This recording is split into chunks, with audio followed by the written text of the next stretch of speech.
you as Evergreen Minds. Is that right? Evergreen Minds Evergreen Minds, yes, .org. .org. But Yeah. I'm on LinkedIn. I do have an Evergreen Minds LinkedIn page, but I also have a Michelle Olson LinkedIn. Yeah, Okay. and we're connected, but that's okay. Is that how I'm like, how did I know about this person? Did someone recommend them? So, is it possible that you don't know Dr. Nikisha or Dr. Cheryl yet? Not yet. Not yet. All righty, Not here's yet. your big Today's chance. our day. Yay. Good. Yeah. And Michelle, are you closer to me? I'm in Oregon. Oh, I'm pretty far. I'm in New York. Oh, Lovely. So we've got Chicago and Florida and New York in and on the screen. Chicago, Nikisha, Florida. Michelle, talk to each other what you're about. And that way I will find out why I asked you to come. Now, being on this very day, that just happened to work out. It happened to work out technologically and schedule wise. And, oh, I can do this and get something else done today online because I've already, put on my nice clothes or whatever. yeah. But I didn't specifically grab you and say, you all have to show up the day after fireworks. So, Michelle and Nikisha, go ahead and let each other know what you're about. Yeah, Okay. Nikisha, you start. Thank you. So my name's Nikisha Rogers. I just go by Dr. Nikisha. I am from the beautiful islands. Yes, the beautiful islands of the Bahamas.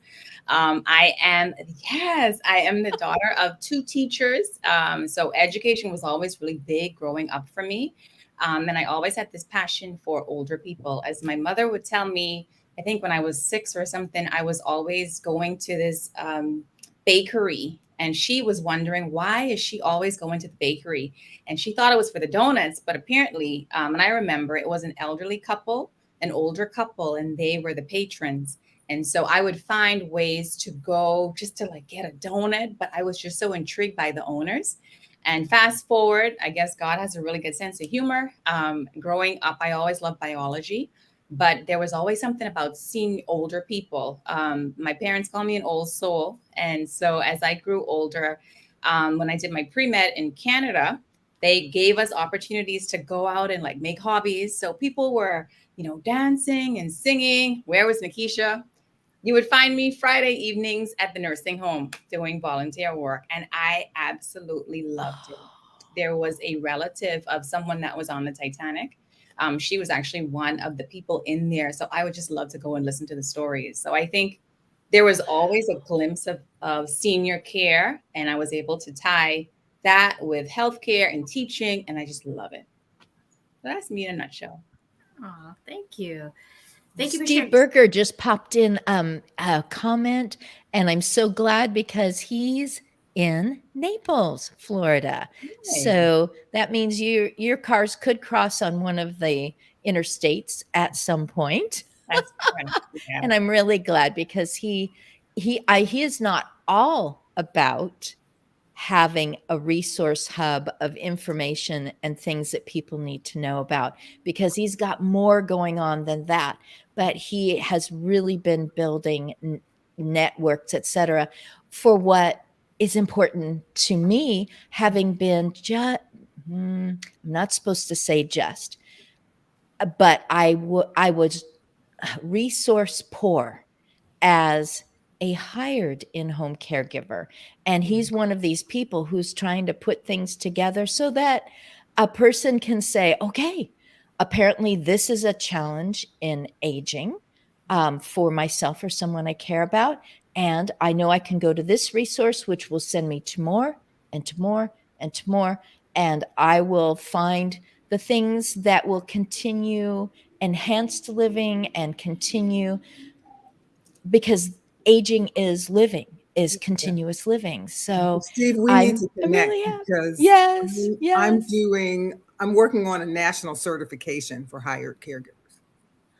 Oh, It's a standard training program. So we need to talk about that. And I want to hop in on that too, Dr. Cheryl. So we definitely need to connect as well. Mhm. yeah. I want to know Okay, more. there you go, Steve. keeping him busy.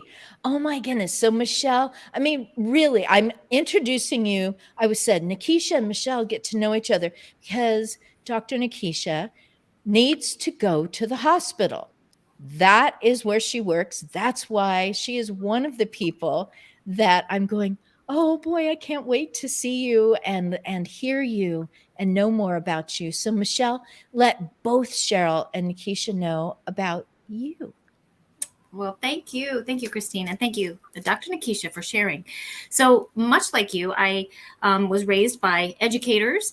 And so that kind of was underlying as well for me growing up, that education is very important. But what really influenced me was my father, and I was adopted. My father was a plant biochemist. And so plants were so important. In fact, our yard was like a jungle.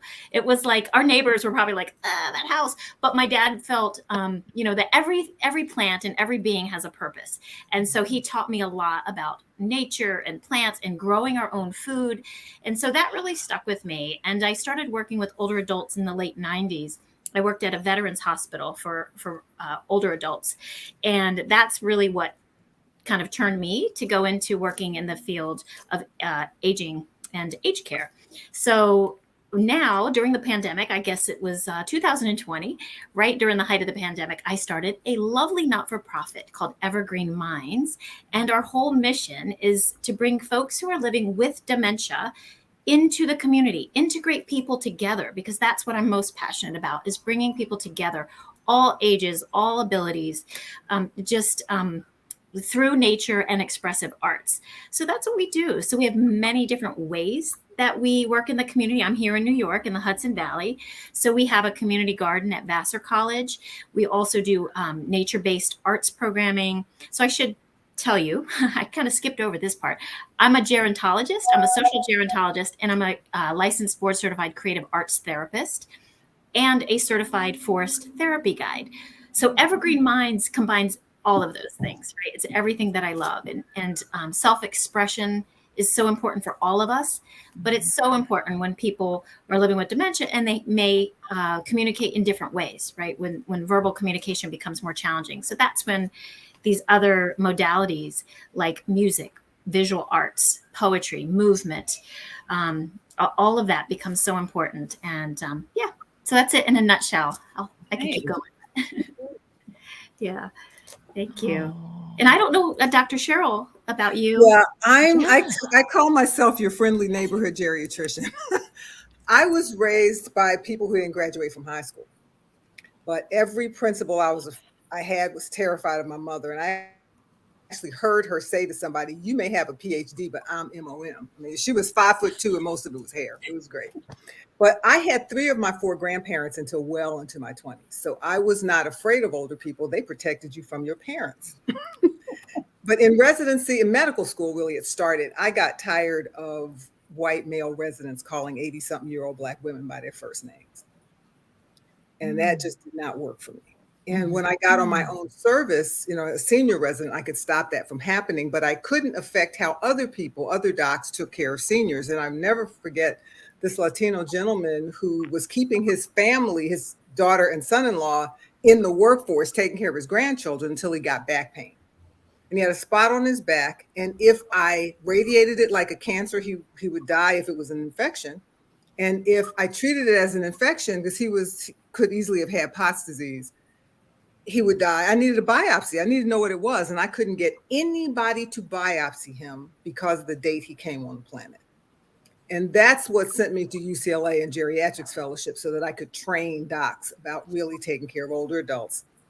And quickly found, my first job was a director of the fellowship program at the University of Chicago, found that was way too late to start teaching folks about geriatrics.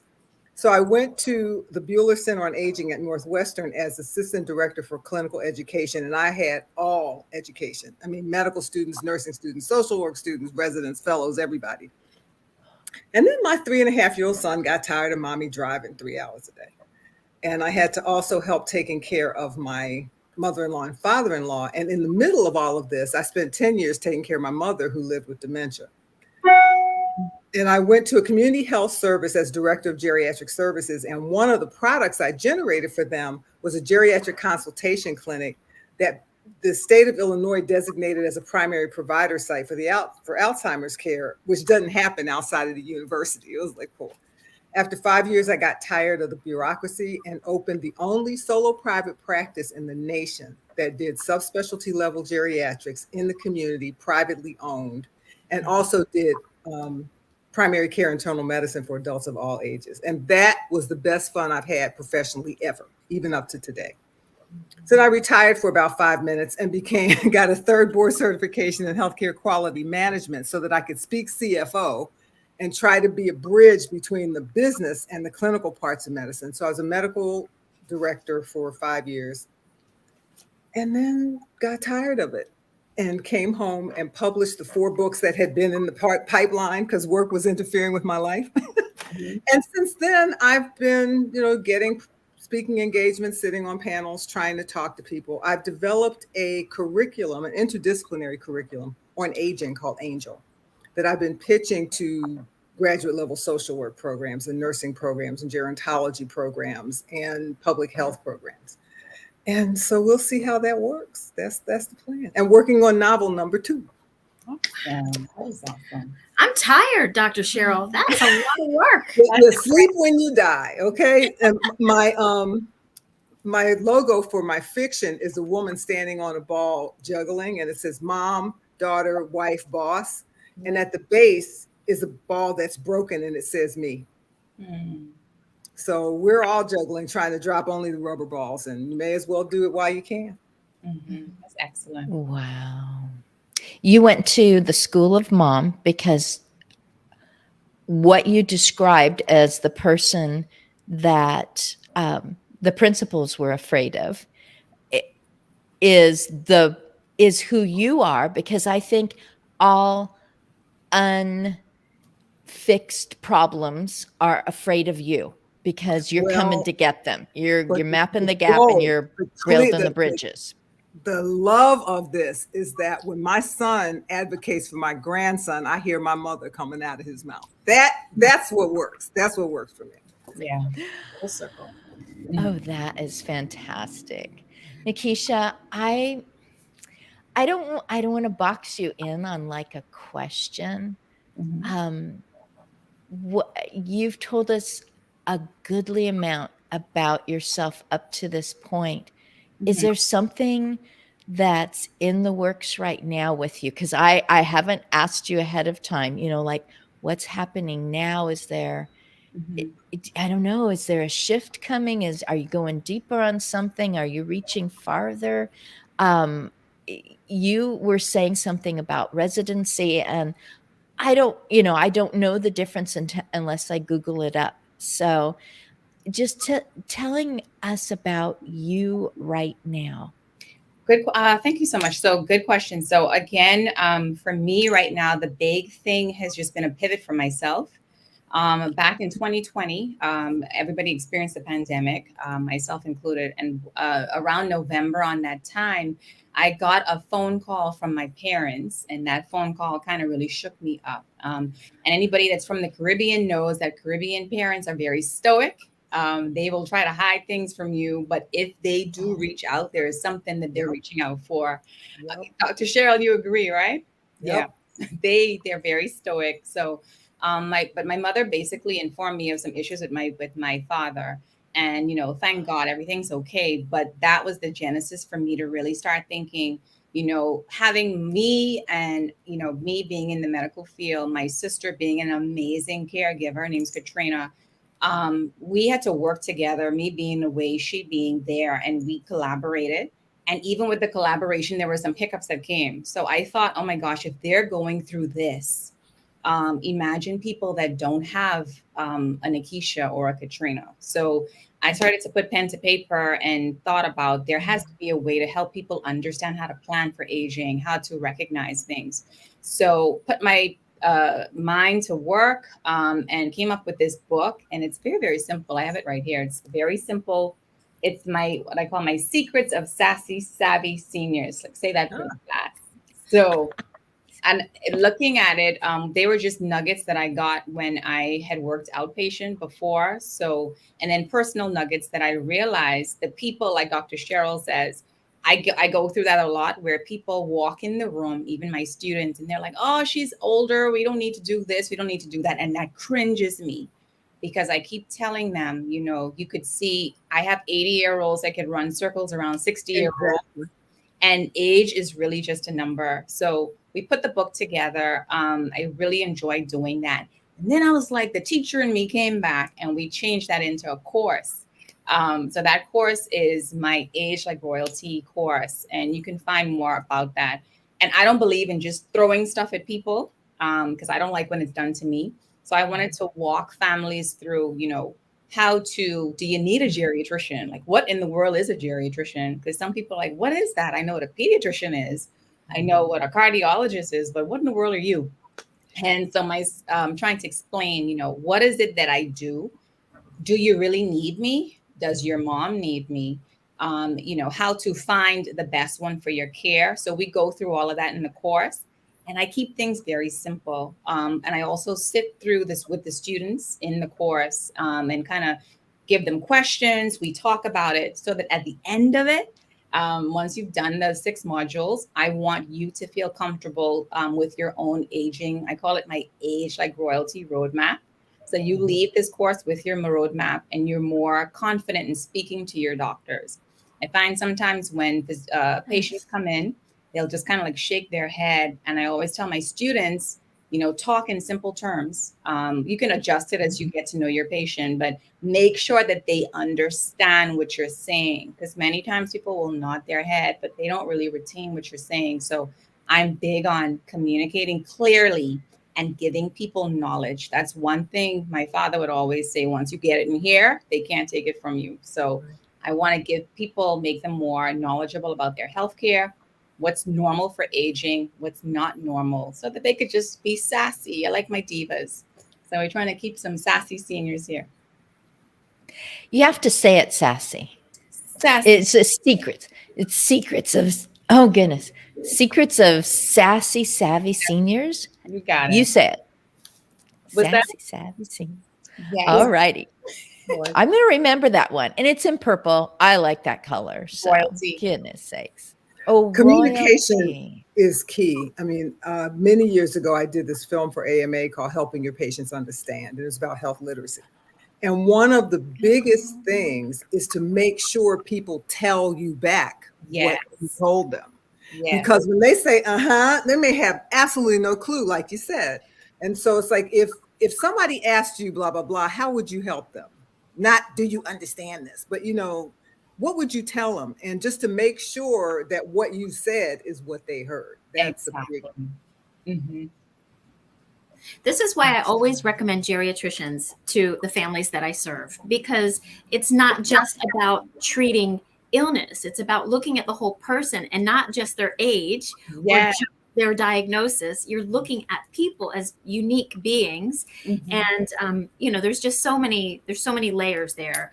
Why a geriatrician is so important. The problem is, the last time I took my boards was 2019. There were 6,000 geriatricians in the country, which is the same number as when I took the boards the first time in 1988. And so my book, To Survive Caregiving, A Daughter's Experience, A Doctor's Advice, has 5 sections. And it's, you know, the crisis in caregiving, the challenge of caregiving, the cost of caregiving, but also there's a section on why it is like this. Yeah. Why the healthcare system, why aren't there any geriatricians? Because, and then the 5th one is on how to be an advocate, going from advocacy to activism. Because we're in a sweet spot right now because the president has put out this executive order on caregiving. So now caregiving has gotten fashionable, but it's now time for people to start talking to their legislators about what they need. And the language is being crafted now in terms of tax benefits for caregivers. I'm trying to get loan forgiveness for people who go into geriatrics and primary care, not just physicians, nurses, social workers, because the workforce is just dissipating as the work stratum is going up. So we really need people to talk to their legislators and tell them what you would not have had to do if you had had tax benefits, if you had PTO for caregiving, if you were able to do flex benefit accounts for elder care. This is a sweet spot and we have to hit it. Yeah. It's ageism, right? If we sum it all up, what's at the root of Well, why? it's ageism, but in this country, people who do not generate income for other people are not valuable. Whether you're a child, whether you're an older person, whether you're a person who's low wage, I think it's about money. And we have to change that. We have to change that. I did a presentation for Chicago Innovations about the aging workforce. And one of the things I said was that you want to maintain your client relationships. You want to maintain your expertise, your institutional memory. You can't let people just retire.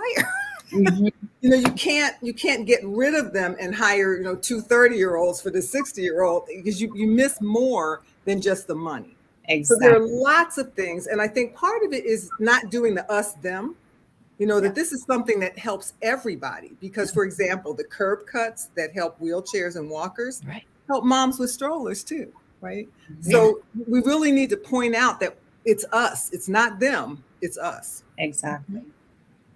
Yeah. We need age diverse communities in all layers. Yeah. Workforce and all over. Yeah. Which is, that's very important. You're speaking my language. Love it. I was thinking, am I going the wrong direction to think sometimes I just need time with people who I don't have to explain, maybe it's just the relaxed me that just wants to be around people where I don't have to explain what I mean by a term that was really used more in the era in which I was a teenager. I just need that time with those people. But I think it's more about do you get me without me having to explain, without kind of that look on your face. And then I end up talking with someone who is 1/3 my age, which happened yesterday. They had to be under one of the canopies checking on people who were coming and going for all the festivities. Just knocked my socks off. I will simply say this person is gripped by what they see, and I will use the phrase that they used, going on in the world, so gripped that they worry what will happen to my tiny children if something bad happens to me. And they're saying it's because of, and then I realize, wow, I can stand here, verify that I'm 3 times older than this person, or nearly 3 times older, and I guess assure them that what they're doing right now is where they should be. That I have felt the same way. She goes, I feel like I'm getting older and I'm not even 30 yet. And I'm going, I felt the same way. And for the first time, I watched Oprah Winfrey, and she had these 30-year-olds and she had these 80-year-olds that came on after the commercial break, and the 80-year-olds were giving advice. So I guess I was just providing assurance that there's always going to be stuff going on And out in the world. They have a powerlessness that my mother didn't have. It's like, nope, I don't have, let's get it done. They don't have that. Yeah. The resilience of, it's not that you fall down, it's how you get up. Let's go. They don't have that. They get paralyzed. And I think we no longer have intergenerational households where Mima can tell you, we don't have that. Those life lessons and stuff that they could share about life. We don't have that. They can watch. So it can't be forced upon any people group, familial people group, to get together and talk. It can be encouraged. And you've been saying things about, empowering people and giving them their royal rights and, giving them time with nature, which just always is like a stand still and let it soak in, kind of an interaction with yourself and just being amazed at something that's happening without human influence and being fascinated and curious and celebratory and whatever else it is for anyone who takes time to stop and go, I wonder if that bird sound is coming from the yellow one or the one with the red stripe. Just all these things that you all represent, finding out that there are geriatric doctors. That just it makes me so sad, but I know that I used to be in that category before I became a hired caregiver. Before that I was momming, and before that I was an educator, and that got all mixed into the momming years as well. And classroom teacher, elementary. And I'm just going, okay, but to keep in the forefront of people's minds when they're looking at stuff on TV, stuff on their devices, and even stuff that still comes in the mail, to just make that normal, to talk about age-friendly communities. And you know I, I feel an excitement that But I we think get we to have to be put good news before intentional. people. We have to be intentional about intergenerational stuff. And this is something that I think Intergenerational. houses of worship can do really well. Yeah. Yeah. In one church I was in, our youth group put together a business plan, because we're also about financial management, where these people went and shoveled snow, cut grass for older adults, did laundry for older adults, and got a chance to talk to people. Where the kids would run a tech course in the fellowship hall for seniors who wanted to come in and learn how to do that. Just putting people together, their wisdom is going to flow in both directions. Yeah. And the fear of aging. I mean, anybody who sees my Aunt Terry ain't going to be afraid to be 97. It's not old and decrepit. Exactly. The other thing for older people is we have to look at that third 30 years of life with the same wonder that we looked at the first 30 years. And what am I going to do? Well, we in that second 30 years, we would have stuffed, and we learned that this is how it happens. And then you can't see, stuff happens. And in that 30 years, that wonder, it starts all over again. Yeah. Yes. You can do anything. And Yeah. aging is not about what you can't do. It's about what you don't have to do anymore. I love that. Different approach to it. People think it's over, and it's just beginning. Oh my goodness. I think that's why Nikisha, is your alarm going to go off? No, I have about 5 more minutes, but I am just loving this. So I'm like, I could be a little late going back. Ooh, what do you want to add to it? I'm going to be quiet for once in my life. Everybody take note of this moment.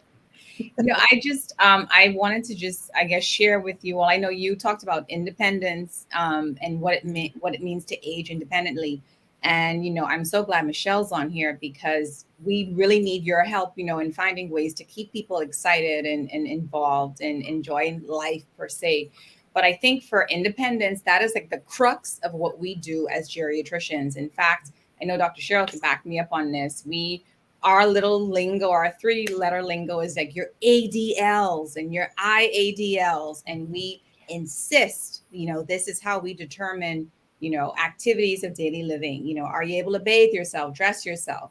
IADLs, instrumental stuff. Can you pay your bills? Can you drive? So that's our language, and our job as geriatricians, as Michelle's doing as well, is to give people a good quality of life and to keep them functional on their terms.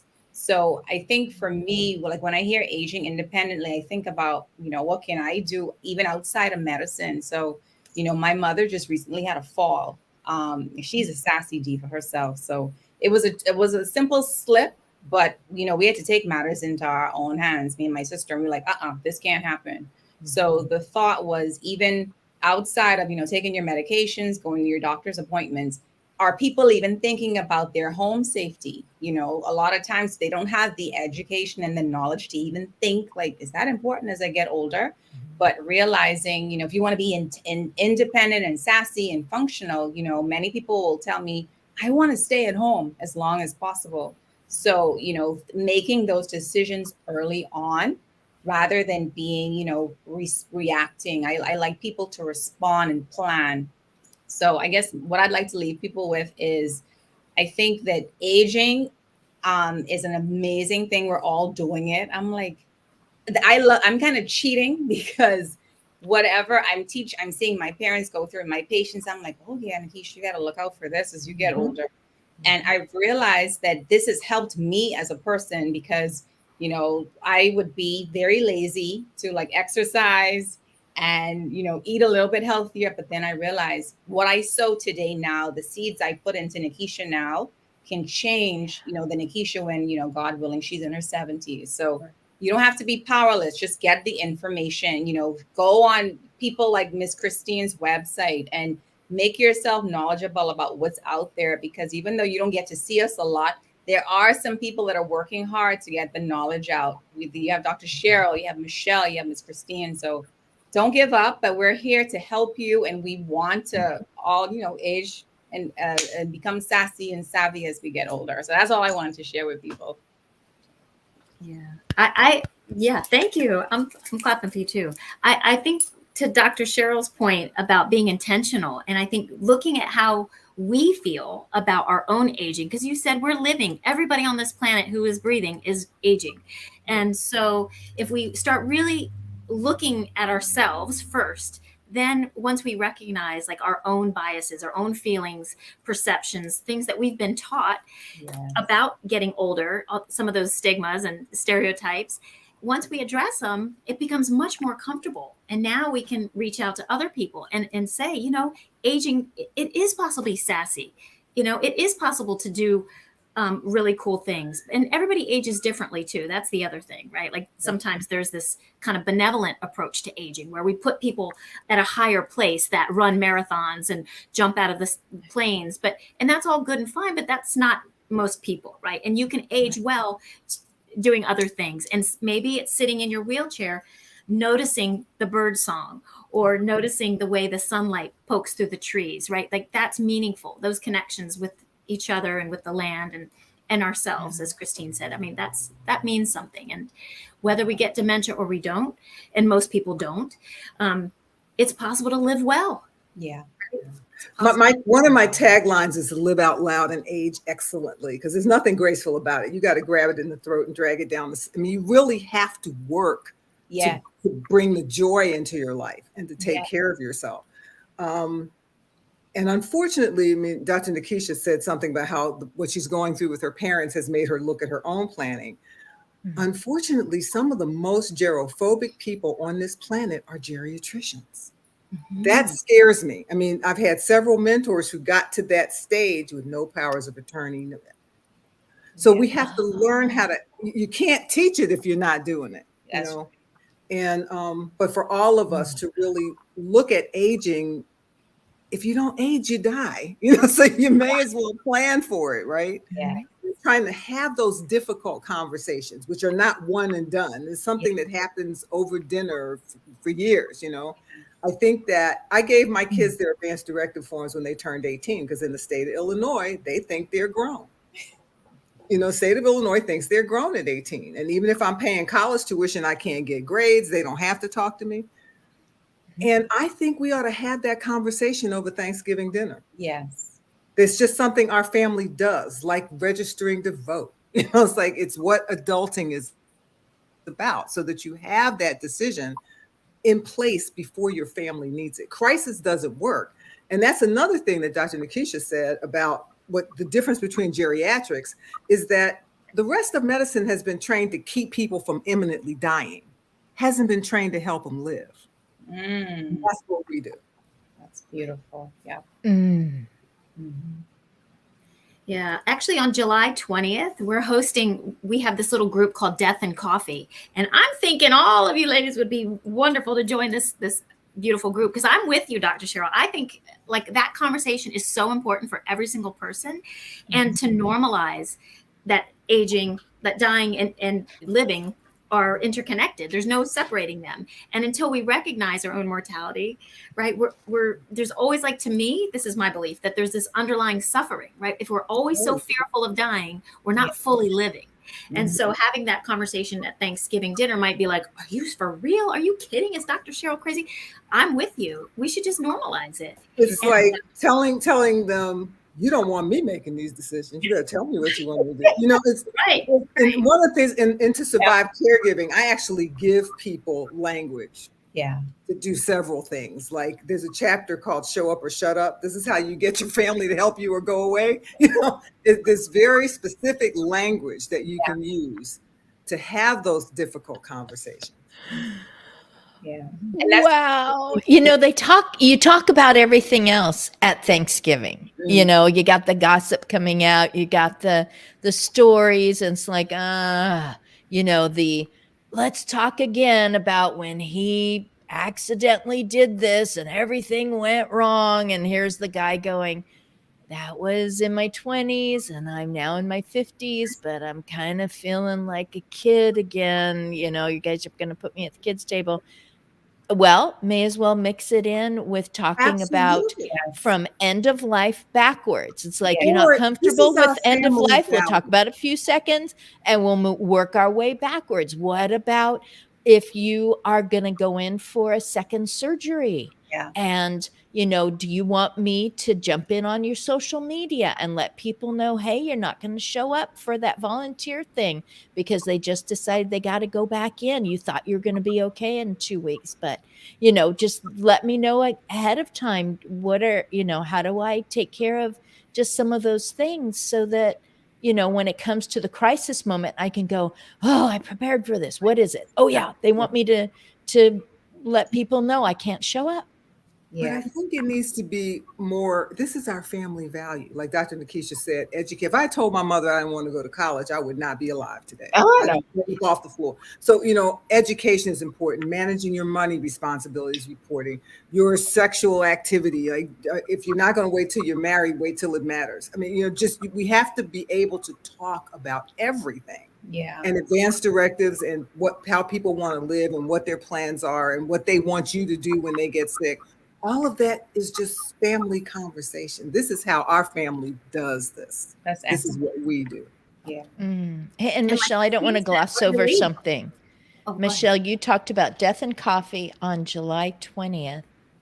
What time is that? So it is 7 Eastern time. So I guess all of us have different time zones on that, but we're the last, so it's earlier for you. So it's 7 p.m. Eastern time on July 20th. And because the group, it's very much like this. It's a conversation. And so the group decided to kind of have themes each time we meet, which is every 2 months. So July is actually, we're calling it Death and Cocktails. So it's an option, and so I said in my post that it's death and cocktails. Cocktails are optional, but living forever is not. Right, So you can have your tea or your coffee, but join us. We're going to talk about end of life. So just this very topic, and a death avoidant society. So I think to your point, it's like, can you send us a link? Yeah, what I'll do, why don't I maybe I can tag you. I'm trying to think how to do it. There's a registration link. It's super easy. I just want to make sure that people who come, you know, make sure that they get the link. So I did share it on Facebook. Dr. Cheryl, what is your last name? I don't even know. Woodson, Woodson. Got it. Okay. Yes. So it is posted on Evergreen Minds. I posted it on my LinkedIn page. Okay, I will find you. Yes. Awesome. Evergreenminds.org.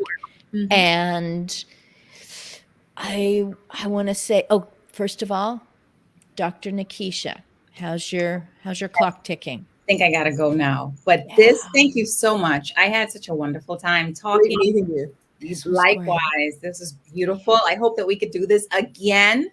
And I just wish you all much success in all of your endeavors. And thank you that we have other ladies that are helping my seniors age like royalty. So thank you all so much. Absolutely. Nice to meet you, Dr. Nikisha.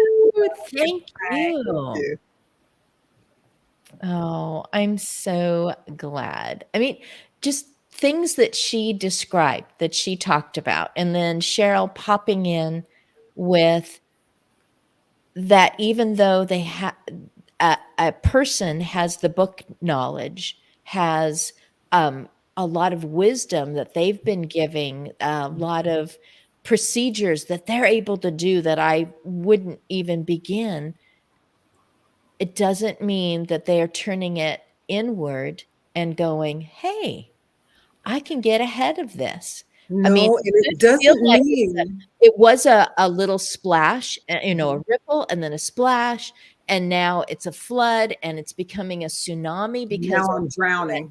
63 and now I'm 68 and now I'm 71 and I'm just like, oh my goodness, it's overtaking me. Aging is overtaking me. So much of it is on how you're feeling. And they may have started as a geriatrician much earlier when it was way out there. And, it's just something I'm just really good at. And I love grandparently people. And, it just fits me. And now all of a sudden it's like, what? It I've is me. caught up It with used to it. fit me. Now it is me.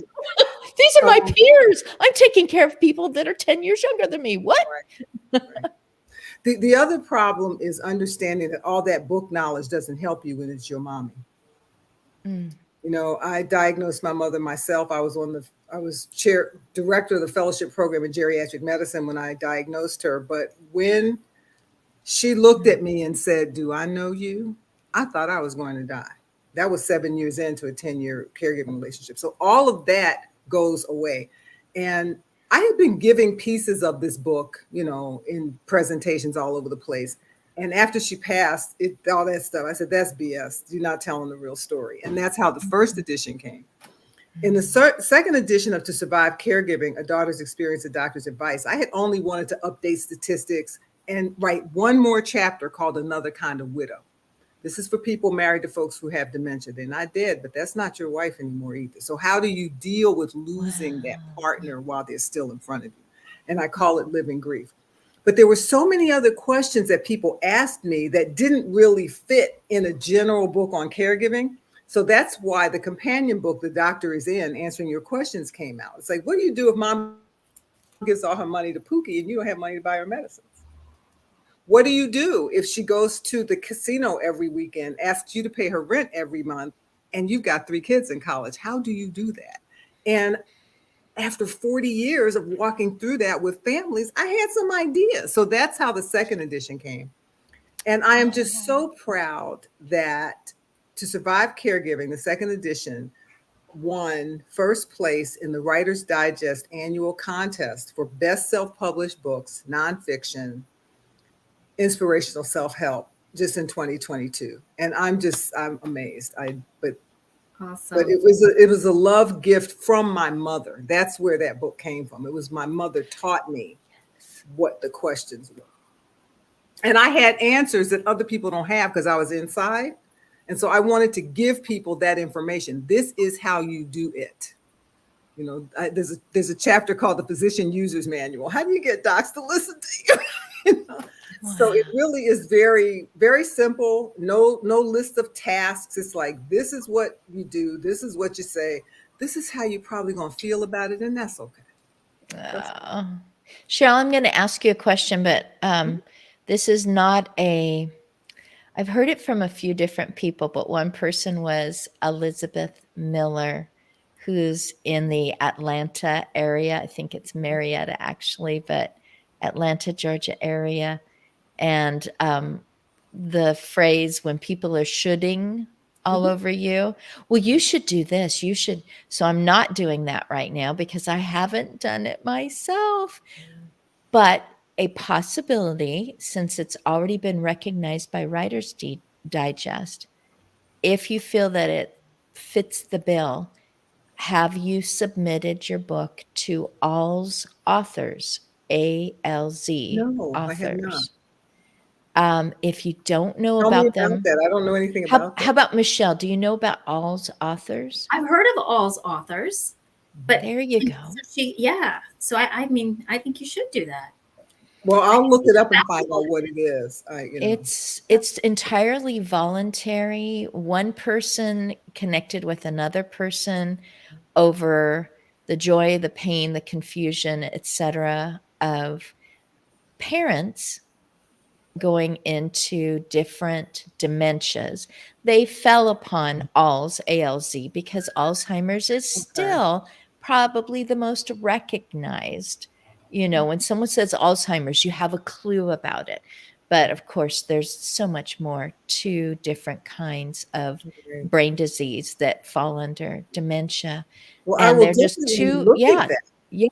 two volunteers or two people who said, I just wrote a memoir about my parents. I'm not even feeling like I should share it. Am I breaking trust with them? They're gone. And I'm not saying something disrespectful, but am I disrespecting them by even talking about that they had But dementia? that's part of their And, legacy. That's part and, of their and they legacy. started inviting in others, and they have over 300 authors Okay, who I have will definitely written thank you. how-tos, why nots, have you tried?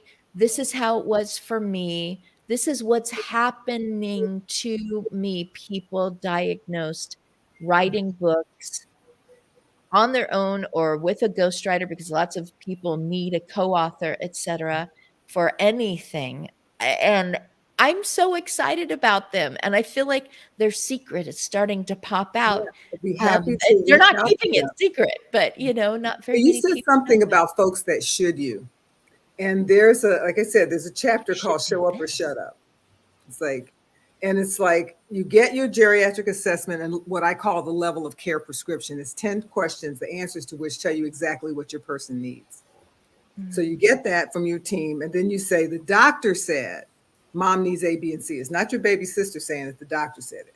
Now I've done A, so I'm not dumping on you. I did my part. Can you do B or C? Because I'm not telling you what to do. You have a choice by D time. And then when they don't do it by D time, you do what you need to do. And when they come back to get in your face, you go, the doctor said, Mommy, I did A. Weren't you supposed to do B? If somebody had done B, I wouldn't have. In my experience personally, and with families I worked with in my practice, when you do that, people either step up to help you or they go away. Sounds like doctors need to have that going. What do I say so when they come back to me, I can say B or C, or else it's D? And well, the level of care yeah. prescription, you will not hear any other doc say that. But once you get the answers to those 10 questions, you'll have a level of care prescription. And I think Wow. for caregivers of people with dementia and any other kind of chronic illness, one of the biggest stressors is that they're not sure they're doing the right thing and they're feeling guilty. And the level of care prescription will point you right at the target. You're not doing too little, you're not doing too much and imposing on a senior who really isn't all that sick, and you're not neglecting anybody. It points you right at the target and then helps you figure out how to get the social service support to put your decision into place. Yeah, this is Very why we good. have to have these conversations early, right? It's such a load off when we can have these conversations about what we want as individuals, because we don't want to live with guilt. Like, did I do the right thing? Is that what that person wanted? How do we know? Because we're all so unique. And so I think it's important. I love that you have that, that kind of a system. But I think having those conversations about what we want and talking about it with our loved ones takes such a weight off of us. And it's very important. I mean, that's one of the reasons why in the book I give language. You can say this because people don't know how to get started.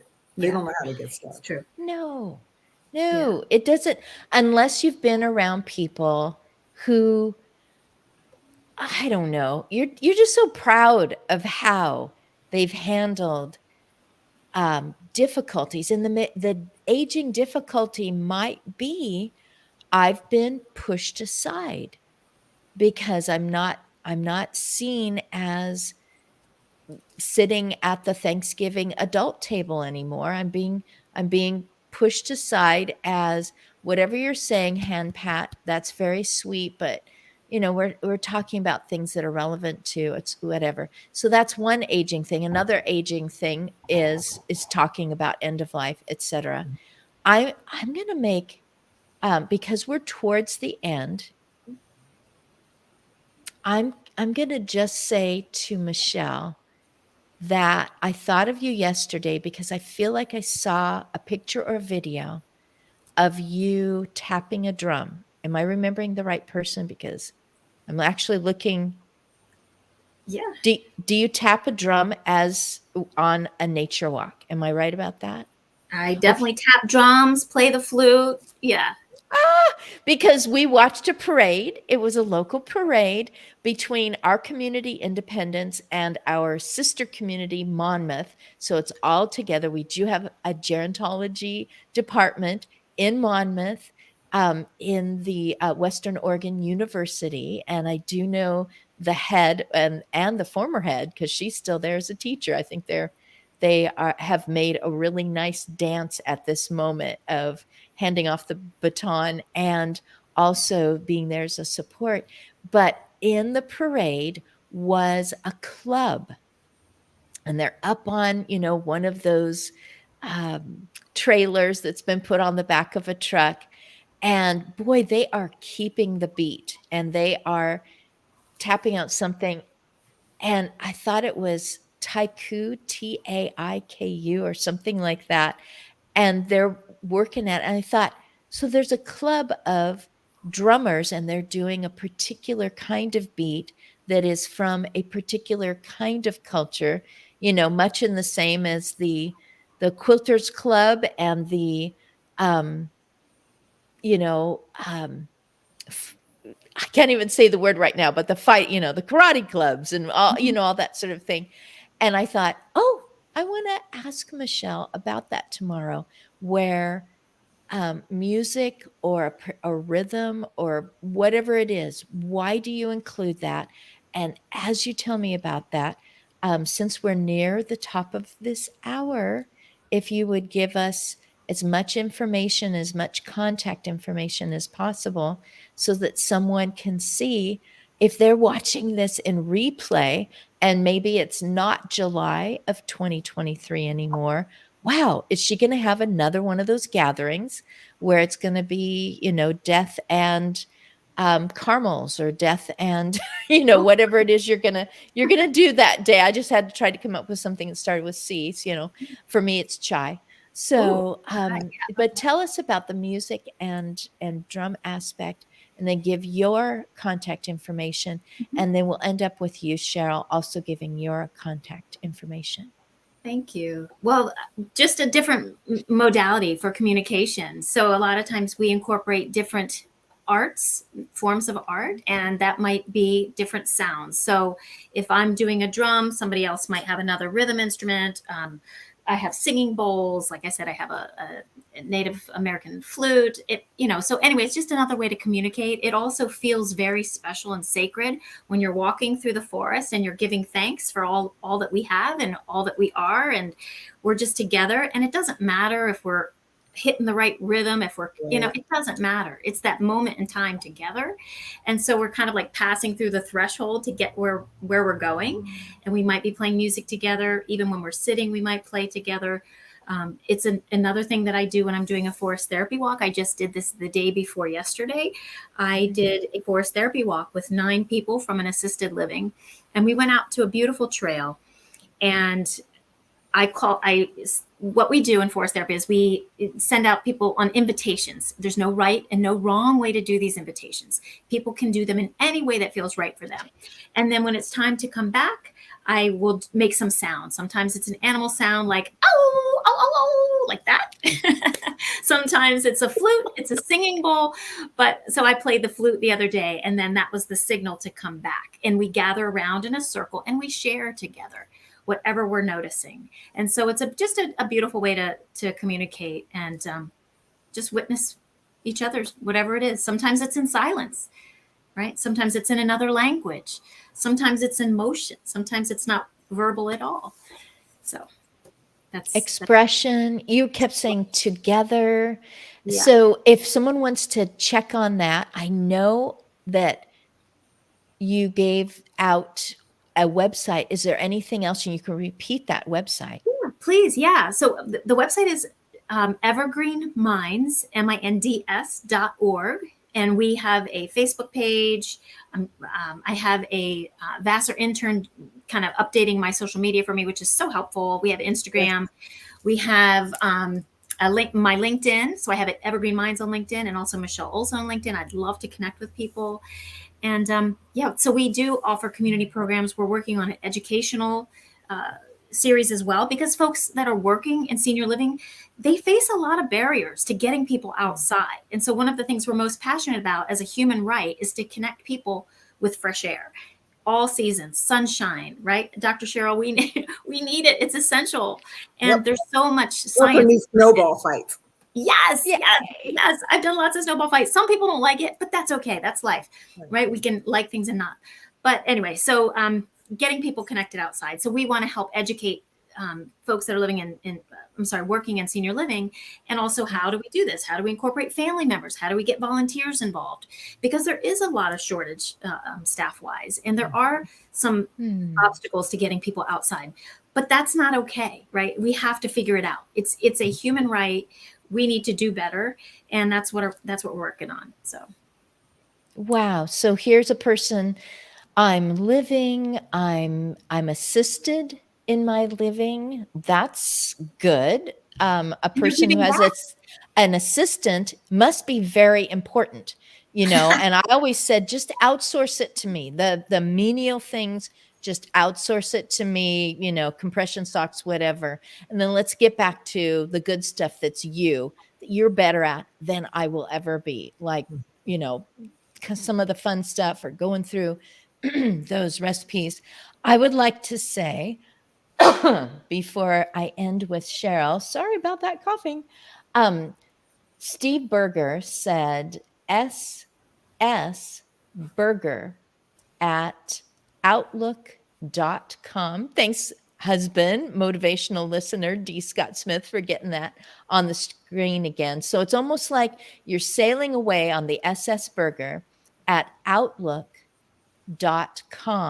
and he's got great stuff, and he's so faithful to come and actually watch these live, coming together, doing things together. Oh my goodness, the energy, the mental, oh wow, now I'm focused and I know someone who's an expert on something that I thought was important, coming together because somebody listened to me who was older than me and gave me a sense of hope or a new outlook, speaking of Steve. And so you can never see this, but down at the bottom, it is convergence-experience.com. Yep, I can never get it to quite get in there, but yeah, he's got it nice and big on the screen. I'm having, I guess you would call it a conference if it helps people to think that way, but it is really heavy on collaboration. Cheryl, we're at the end. Oh, and it's happening in October, and it's coming together here in Independence, Oregon.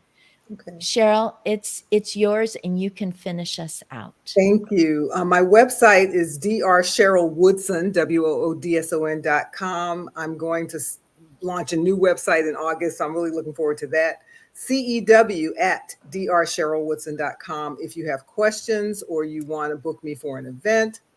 I have LinkedIn, Facebook, Instagram as well. And the book is To Survive Caregiving, A Daughter's Experience, A Doctor's Advice, and it is available on Amazon. But I also have a book called Dear Lauren, Love Mom, 31 Days of Affirmations for my daughter, for myself, and for you, which I wrote to get my daughter through a life-threatening emergency and realized that I needed to hear that stuff. So that's about self-care. Wow.